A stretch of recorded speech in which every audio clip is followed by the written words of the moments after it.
আসসালামু আলাইকুম ওয়া রাহমাতুল্লাহ। আমার সুপ্রিয় স্নেহের শিক্ষার্থীরা, আশা করি তোমরা পরিবারের সবাইকে নিয়ে আল্লাহর রহমতে সুস্থ আছো, নিরাপদে আছো। আমরাও আল্লাহর রহমতে সুস্থ আছি। শিক্ষার্থীরা, মহামারীর এই দুর্যোগের সময় আমরা তোমাদের বিদ্যালয়ে পাঠদান করতে পারছি না বলে শুধুমাত্র তোমাদের কথা ভেবে অনলাইন এডুকেশন প্রোগ্রাম শুরু করেছি। আশা করি তোমরা সবাই নিয়মিত ক্লাসগুলো দেখছো এবং ভালোভাবে লেখাপড়া করে যাচ্ছ। শিক্ষার্থীরা, আজকের এই অনলাইনে ক্লাসে সবাইকে স্বাগতম জানাচ্ছি। আমি ফেরদৌসী বেগম, সহকারী শিক্ষক বাংলা, সাভার ক্যান্টনমেন্ট বোর্ড বালক উচ্চ বিদ্যালয়, সাভার, ঢাকা। শিক্ষার্থীরা, আজ আমি তোমাদের সপ্তম শ্রেণীর বাংলা দ্বিতীয় পত্র বিষয়ের বাংলা ব্যাকরণ ও নির্মিতি বই থেকে শব্দার্থ অধ্যায় নিয়ে আলোচনা করব। তাহলে আমাদের আজকের আলোচ্য বিষয় কি বলো তো? আজকের আলোচ্য বিষয় হচ্ছে শব্দার্থ। তোমরা প্রথমে জেনে নাও শব্দার্থ কি বা শব্দার্থ কাকে বলে। অর্থপূর্ণ শব্দের দ্বারা মানুষ পারস্পরিক ভাবের আদান প্রদান করে, আর অর্থ হচ্ছে শব্দের প্রাণ।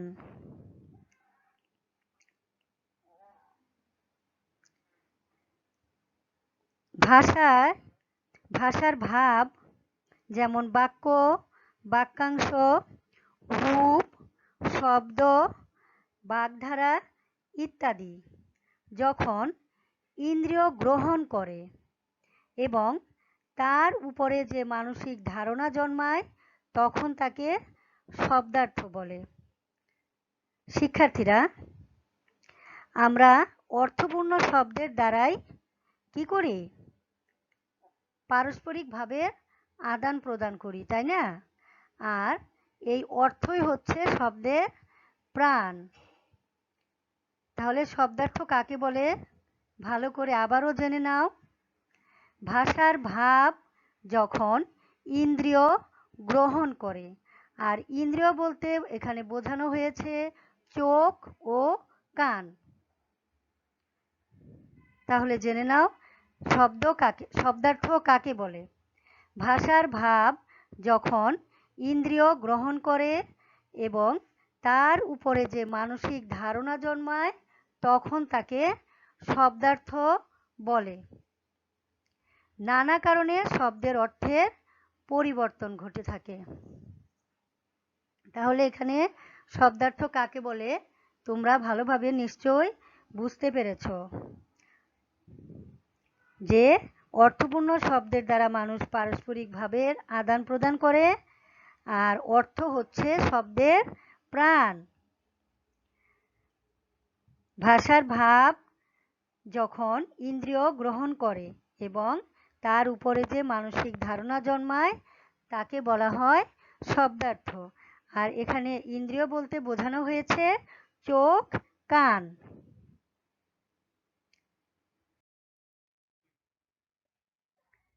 এখন আমরা পড়ব একই শব্দ বিভিন্ন অর্থে প্রয়োগ। নানা কারণে শব্দের অর্থের পরিবর্তন ঘটে। ভাষার রহস্যের কোনো শেষ নেই। বাংলা ভাষায় এমন অনেক শব্দ আছে যেগুলো বাক্যে বিশিষ্ট অর্থে ব্যবহৃত হয় এবং একই শব্দ ভিন্ন ভিন্ন বাক্যে ব্যবহৃত হয়ে ভিন্ন ভিন্ন অর্থ প্রকাশ করে। এ শ্রেণীর শব্দগুলোকে ভিন্নার্থক শব্দ বলা হয়। শিক্ষার্থীরা সবাই মনোযোগী থাকো। এখানে বলা হয়েছে যে একই শব্দ বিভিন্ন অর্থে কিভাবে প্রয়োগ হয়। দেখো, ভাষার রহস্যের কোনো শেষ নেই। আর বাংলা ভাষায় এমন অনেক শব্দ আছে যেগুলো বাক্যে বিশিষ্ট অর্থে ব্যবহৃত হয়। অর্থাৎ বিভিন্ন অর্থে একই শব্দ ভিন্ন ভিন্ন বাক্যে ব্যবহৃত হয়ে ভিন্ন ভিন্ন অর্থ প্রকাশ করে।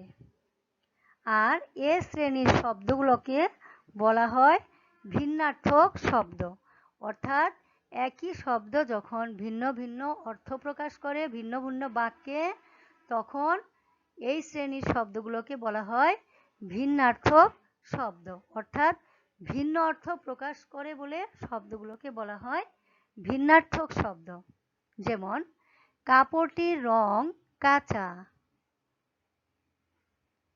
এটি একটি বাক্য। আরেকটি বাক্য দেখো, কাঁচা আম খেতে টক। এক্ষেত্রে কাঁচা শব্দটি ভিন্ন দুটি বাক্যে যথাক্রমে অস্থায়ী ও অপক্ষ অর্থে ব্যবহৃত হয়েছে। যেমন দেখো, কাপড়টির রং কাঁচা।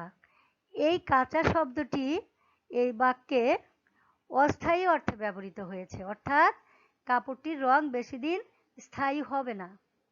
আর আরেকটি বাক্য, কাঁচা আম খেতে টক। এই বাক্যে কাঁচা শব্দটি অপক্ব অর্থে ব্যবহৃত হয়েছে। অর্থাৎ আমটি, কাঁচা আম খেতে টক, এখানে অপক্ব মানে আমটি পাকা নয়। ঠিক আছে, এই কাঁচা অর্থ হচ্ছে অপক্ব। ভাষার শ্রীবৃদ্ধি ও অর্থের বিস্তারে ভিন্নার্থক শব্দ ব্যবহারের প্রয়োজনীয়তা অনস্বীকার্য। আভিধানিক অর্থের বাইরে পদের এ ধরনের বিশিষ্টার্থক প্রয়োগ অর্থের ক্ষেত্রে নানা ধরনের ব্যঞ্জনা সৃষ্টি করে। নিচে একই শব্দের বিভিন্ন অর্থে প্রয়োগ দেখানো হলো। তাহলে আমাদের ভাষার শ্রীবৃদ্ধির জন্য এবং অর্থের বিস্তারের জন্য ভিন্নার্থক শব্দ ব্যবহারের প্রয়োজনীয়তা অপরিসীম। আর আভিধানিক অর্থের বাইরে পদের এ ধরনের বিশিষ্টার্থক প্রয়োগ অর্থের ক্ষেত্রে নানা ধরনের ব্যঞ্জনা সৃষ্টি করে। অর্থাৎ আভিধানিক অর্থের বাইরে যখন পদের এ ধরনের বিশিষ্ট অর্থ প্রয়োগ হয়, তখন কি হয়? অর্থের ক্ষেত্রে বিভিন্ন প্রকার সমস্যা দেখা দেয়। তাই আমাদের একই শব্দের ভিন্ন অর্থ কিভাবে হয় এগুলো ভালোভাবে জানতে হবে। দেখো, নিচে একই শব্দের বিভিন্ন অর্থে প্রয়োগ দেখানো হলো।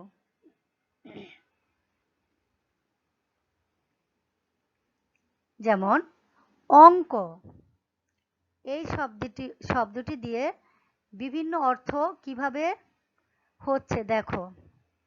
এক, অঙ্ক। গণিত, জুথি অঙ্কে কাঁচা। এই অঙ্ক শব্দটি এখানে গণিত অর্থে ব্যবহৃত হয়েছে। দুই, অঙ্ক, নাটকের অংশ বিশেষ। নাটকটি 5 অঙ্কে সমাপ্ত। দেখো, এখানে অর্থ দেয়া হয়েছে এবং এই অঙ্ক শব্দটি আবার বাক্যে প্রয়োগ করা হয়েছে। তাহলে নাটকটি 5 অঙ্কে সমাপ্ত। অর্থাৎ এখানে অঙ্ক শব্দের অর্থ হচ্ছে নাটকের অংশ বিশেষ। একটি নাটকের যে কয়েকটি অংশ থাকে, এখানে যে কোনো একটি নাটকের কথা বলা হয়েছে যে নাটকটি 5 অঙ্কে সমাপ্ত। 3, অঙ্ক, রেখা। অঙ্ক 5 করে সাদা খাতাটি নষ্ট করো না। 4, অঙ্ক, সংখ্যা। টাকার অঙ্ক কত হবে? দেখো, এখানে অঙ্ক শব্দটি সংখ্যা হিসেবে ব্যবহৃত হয়েছে। এখানে অঙ্ক শব্দের অর্থ হচ্ছে সংখ্যা। টাকার অঙ্ক কত হবে, এটি হচ্ছে বাক্য। দেখো এখানে অঙ্ক শব্দটির 4টি অর্থ দেয়া আছে এবং 4টি বাক্যে অঙ্ক শব্দটি ব্যবহৃত হয়েছে। এভাবেই একই শব্দ বিভিন্ন অর্থে বাক্যে প্রয়োগ হচ্ছে। নিশ্চয়ই তোমরা বুঝতে পারছো যে কিভাবে একই শব্দের বিভিন্ন অর্থ হচ্ছে এবং একই শব্দ বিভিন্ন অর্থে কিভাবে বাক্য তৈরি হচ্ছে। এবার দেখো শব্দ হচ্ছে অর্থ। এই অর্থ শব্দের এখানে 3টি অর্থ দেয়া আছে। দেখো, 1 অর্থ টাকা কড়ি, অর্থই অনর্থের মূল। এখানে অর্থ শব্দের অর্থ টাকা কড়ি হিসেবে দেখানো হয়েছে। 2 অর্থ উদ্দেশ্য, আমার কাছে আসার অর্থ কি? এখানে অর্থ শব্দের অর্থ হচ্ছে উদ্দেশ্য। 3 অর্থ, অর্থ উপার্জনে সহায়ক, পাট বাংলাদেশের অর্থকরী ফসল। দেখো এখানে অর্থ শব্দটির 3টি শব্দার্থ দেয়া আছে এবং এই 3টি ভিন্ন শব্দার্থ দিয়ে 3টি ভিন্ন বাক্য তৈরি করা হয়েছে। নিশ্চয়ই তোমরা বুঝতে পারছো যে একই শব্দের কিভাবে বিভিন্ন অর্থ হয়ে যাচ্ছে এবং কিভাবে একই শব্দ বিভিন্ন অর্থে প্রয়োগ হচ্ছে। দেখো শব্দ উঠা। 1 ওঠা শব্দের অর্থ হচ্ছে এখানে উদিত হওয়া। পূর্ব দিগন্তে সূর্য উঠেছে, রক্ত লাল, রক্ত লাল। এখানে ওঠা শব্দের অর্থ দেয়া আছে 3টি। একটি হচ্ছে উদিত হওয়া, আরেকটি হচ্ছে জাগা। ওঠা অর্থ জাগা। ঘুম থেকে উঠে হাত মুখ ধুয়ে নাও। এখানে ওঠা শব্দের অর্থ হচ্ছে জাগা এবং এই ওঠা শব্দটি দিয়ে বাক্য তৈরি করা হয়েছে। 3 ওঠা শব্দের অর্থ হচ্ছে আরোহণ। পর্বত শৃঙ্গে ওঠা খুবই কষ্টকর। দেখো এখানেও একই শব্দ বিভিন্ন অর্থে প্রয়োগ হয়েছে। এবার দেখো কথা। কথা শব্দের অর্থ দেখো কয়েকটি। 1 কথা, এর শব্দার্থ হচ্ছে অঙ্গীকার। কথা দিয়ে কখনো কথা ভঙ্গ করো না। এখানে অঙ্গীকার অর্থে ব্যবহৃত হয়েছে। 2 কথা, উপদেশ। এখানে কথা শব্দের অর্থ হচ্ছে উপদেশ। জ্ঞানী গুণীর কথা সকলেরই মেনে চলা উচিত। দেখো 3 কথা শব্দের অর্থ হচ্ছে অনুরোধ। আমার পক্ষে তোমার কথা রাখা সম্ভব নয়। 4 কথা শব্দের অর্থ প্রসঙ্গ। কাজের কথা বললেই তুমি চুপ করে থাকো। দেখো এখানে কথা শব্দটি 4টি ভিন্ন অর্থে প্রয়োগ করা হয়েছে এবং এই শব্দ দিয়ে কথা শব্দ দিয়ে 4টি বাক্য তৈরি করা হয়েছে। শব্দটি একই কিন্তু তার ভিন্ন ভিন্ন অর্থ তৈরি হয়েছে এখানে। আশা করি তোমরা একই শব্দ কিভাবে বিভিন্ন অর্থে প্রয়োগ হচ্ছে তা নিশ্চয়ই বুঝতে পারছো। এবার দেখো কাজ। কাজ শব্দের দেখো এখানে কয়টি অর্থ দেয়া আছে? 4টি শব্দের অর্থ দেয়া আছে। 1 নাম্বার, কাজ শব্দের অর্থ হচ্ছে চাকরি। দায়িত্বহীনতার জন্য তার কাজটি গেছে। ঠিক আছে? এবার 2 কাজ অর্থ সুফল। তোমার উপদেশে আমার বড়ই কাজ হয়েছে। এখানে কাজ শব্দের অর্থ হচ্ছে সুফল আর এই সুফল অর্থেই এই বাক্যটিতে কাজ শব্দটি প্রয়োগ করা হয়েছে। 3 কাজ দেওয়া অর্থাৎ চাকরি দেওয়া। কাজ দিয়ে আপনি আমার বড় উপকার করেছেন। এখানে কাজ দেয়া শব্দের অর্থ হচ্ছে চাকুরি দেওয়া। 4 কাজ শব্দের অর্থ হচ্ছে কারুকার্য। পাথরের উপর কি অপূর্ব কাজ।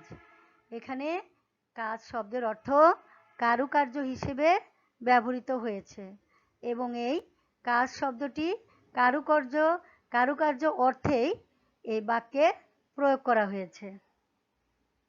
তাহলে দেখো, একটি শব্দ হচ্ছে কাজ, কিন্তু এই একটি শব্দই বিভিন্ন অর্থে প্রয়োগ করা হচ্ছে। এবার দেখো, কাঁচা শব্দটি হচ্ছে কাঁচা এবং এখানে কাঁচা শব্দ দিয়ে 5টি ভিন্ন অর্থ দেয়া আছে। যেমন 1 কাঁচা, অপক্ক, আমগুলো এখনো কাঁচা।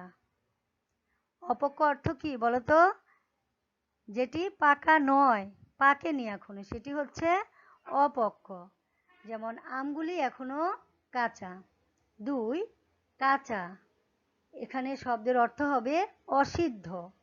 আদিম মানুষেরা কাঁচা মাংস ভক্ষণ করত, অর্থাৎ সিদ্ধ হয়নি, সেটাই হচ্ছে অসিদ্ধ। 3 কাঁচা, এখানে শব্দের অর্থ হচ্ছে অপটু। চিঠিটা কাঁচা হাতের লেখা। দেখো, এখানে কাঁচা শব্দটি কি অর্থে ব্যবহৃত হয়েছে? অপটু অর্থে, অর্থাৎ পটু নয়।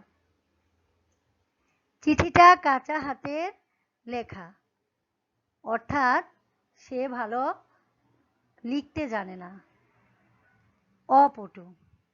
এবার দেখো 4 কাঁচা শব্দের অর্থ হচ্ছে এখানে অস্থায়ী। কাপড়টির রং একেবারেই কাঁচা। এখানে কাঁচা শব্দটি ব্যবহৃত হয়েছে অস্থায়ী অর্থে এবং এই অস্থায়ী অর্থেই কাঁচা শব্দটি এই বাক্যটিতে প্রয়োগ করা হয়েছে। এবার দেখো 5 কাঁচা, মাটির তৈরি। কাঁচা ঘর বাড়ি বন্যায় টেকে না। দেখো, কাঁচা শব্দের অর্থ এখানে হচ্ছে মাটির তৈরি, আর এই মাটির তৈরি অর্থে কাঁচা শব্দটি এই বাক্যে প্রয়োগ করা হয়েছে। যেমন কাঁচা ঘর বাড়ি বন্যায় টেকে না। সুপ্রিয় শিক্ষার্থীরা, আশা করি তোমরা বুঝতে পারছো যে কিভাবে একই শব্দ বিভিন্ন অর্থে প্রয়োগ হচ্ছে। আর একই শব্দের বিভিন্ন অর্থ প্রয়োগের ফলে সেই একই শব্দ দিয়ে বাক্যের অর্থ ভিন্ন হয়ে যাচ্ছে।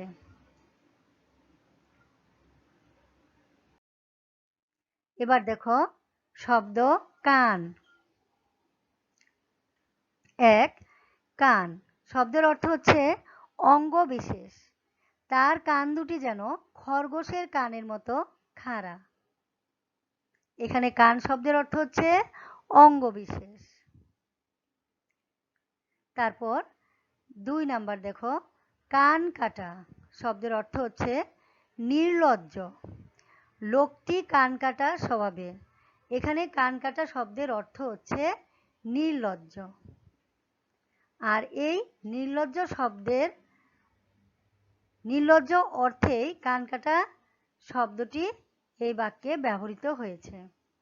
এবার দেখো 3 কান পাতা শব্দের অর্থ হচ্ছে আড়ি দেওয়া। কারো কথায় কান পাতা ঠিক নয়। এখানে আড়ি দেওয়া মানে কি জানো? তোমরা যে এক বন্ধু আরেক বন্ধুর সাথে কোনো বিষয়ে মান অভিমান হলে আড়ি দাও, এটা কিন্তু সেই আড়ি দেওয়া নয়। এটা হচ্ছে কারো কথা গোপনে দাঁড়িয়ে দাঁড়িয়ে শোনা। যে দুজন মানুষ কথা বলছে বা কয়েকজন কথা বলছে, তার আড়ালে দাঁড়িয়ে গোপনে তাদের কথাটা শুনে ফেলাই হচ্ছে আড়ি দেওয়া, মানে কান পাতা। তাই কান পাতা অর্থ এখানে হচ্ছে আড়ি দেওয়া। কারো কথায় কান পাতা ঠিক নয়। আমরা কখনোই কারো কথা আড়ি পেতে শুনবো না, এটা ভালো কাজ নয়। এবার দেখো শব্দ গা। 1 নাম্বার, গা শব্দের অর্থ হচ্ছে এখানে গাত্র বা শরীর। গরমে সারা গায়ে ঘামাচি উঠেছে। এখানে গা শব্দের অর্থ শরীর এবং শরীর অর্থে গা শব্দটি এই বাক্যে ব্যবহার করা হয়েছে। 2 নাম্বার, গা কাঁপা, ভয় বোধ করা। ছিনতাইকারীর খপ্পরে পড়ে তার গা কাঁপছে। এখানে গা কাঁপা শব্দের অর্থ হচ্ছে ভয় বোধ করা, আর এই ভয় বোধ করা অর্থেই গা কাঁপা শব্দটি এই বাক্যে ব্যবহৃত হয়েছে। এবার দেখো 3, গা জ্বালা করা শব্দের অর্থ হচ্ছে ক্রোধের উদ্রেক হওয়া, মিথ্যা অভিযোগে গা জ্বালা করছে।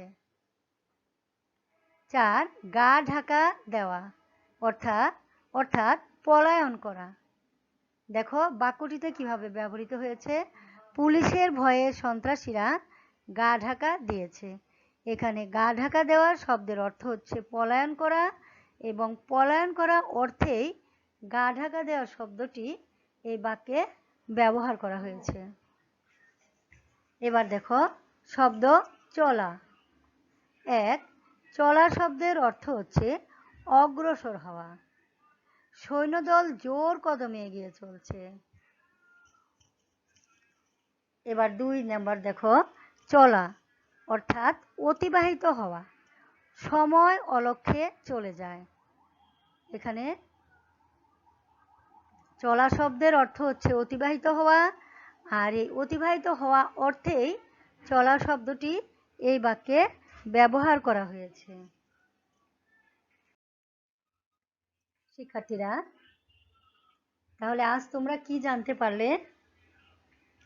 শব্দার্থ কাকে বলে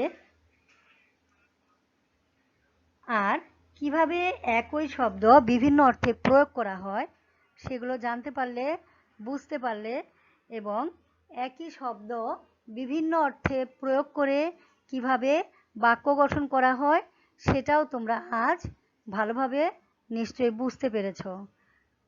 যেটুকুন আজ পড়ালাম, এই অঙ্ক শব্দ থেকে শুরু করে চলা শব্দের শেষ পর্যন্ত এই সবটুকুন পড়া তোমাদের আগামীকালের বাড়ি কাজ থাকবে।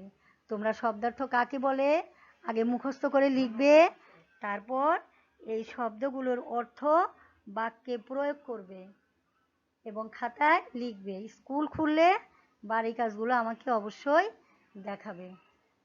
সুপ্রিয় শিক্ষার্থীরা, তোমরা খেয়াল রাখবে যে কিভাবে শব্দগুলোর অর্থ ভিন্ন হয়ে যাচ্ছে আর কিভাবে সেই ভিন্ন অর্থের শব্দগুলো বাক্যে প্রয়োগ করা হচ্ছে, এগুলো সব খেয়াল রাখবে।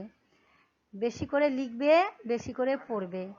যত বেশি লিখবে তোমাদের হাতের লেখা সুন্দর হবে, তোমাদের বানানগুলো শুদ্ধ হবে এবং তোমাদের লেখার স্পিডও বেড়ে যাবে।